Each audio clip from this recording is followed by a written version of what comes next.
Report গেল নির্বাচন কমিশনের কাছে। নিজের মন্তব্যে নিজেই ফেঁসে গেলেন মুখ্যমন্ত্রী। রাজনৈতিক মহলের দাবি আছুলা বাঁশ। বন্ধুগণ, এই মুহূর্তের অত্যন্ত বড় খবর, ব্রেকিং নিউজ। আপনারা সকলে জানেন যে ফলতার ঘটনায় রীতিমতো অ্যাকশন শুরু হয়েছে।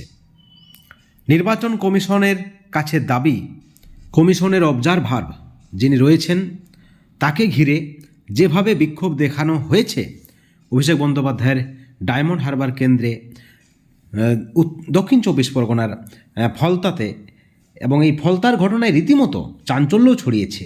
যেভাবে কমিশনের অবজারভার সি মুরুগান সেখানে বিডিওকে সঙ্গে নিয়ে যায়, সঙ্গে প্রচুর পুলিশ, তা সত্ত্বেও যেভাবে মহিলারা ঘিরে বিক্ষোভ দেখায়, তারা বলতে থাকেন 100 দিনের কাজের টাকা কোথায়, আবাস যোজনার টাকা কোথায়, অর্থাৎ রীতিমতো একটা রাজনৈতিক পরিস্থিতির সৃষ্টি হয়।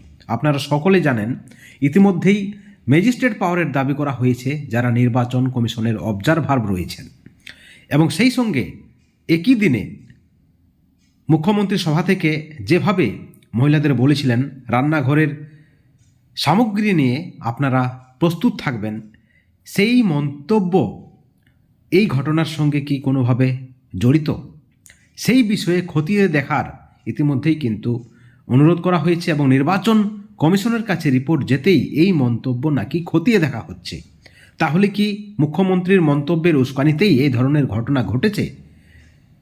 এমনই কিন্তু খতিয়ে দেখা হবে, যেহেতু কমিশনের কাছে রিপোর্ট গেল, এবং রাজনৈতিক মহলের দাবি কোথাও না কোথাও এই মন্তব্য চাপে ফেলতে পারে মাননীয় মুখ্যমন্ত্রীকে, যদিও তৃণমূলের পক্ষ থেকে এই ধরনের অভিযোগকে অস্বীকার করা হচ্ছে বলেই সূত্র মারফত খবর উঠে আসছে।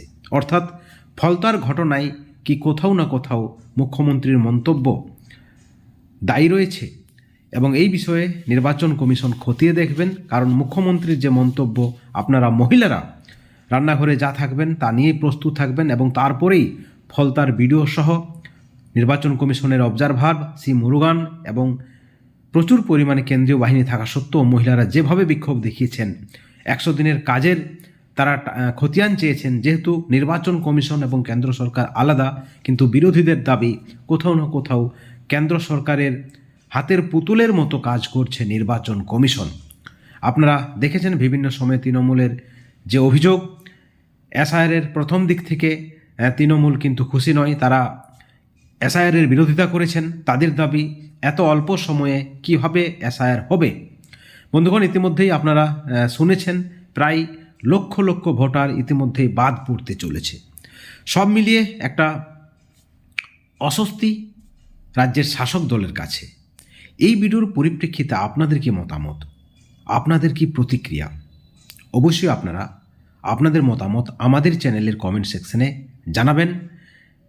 সকলে ভালো থাকবেন, সুস্থ থাকবেন, কিন্তু কোনো ধরনের হিংসা থেকে, দুর্নীতি থেকে দূরে থাকবেন।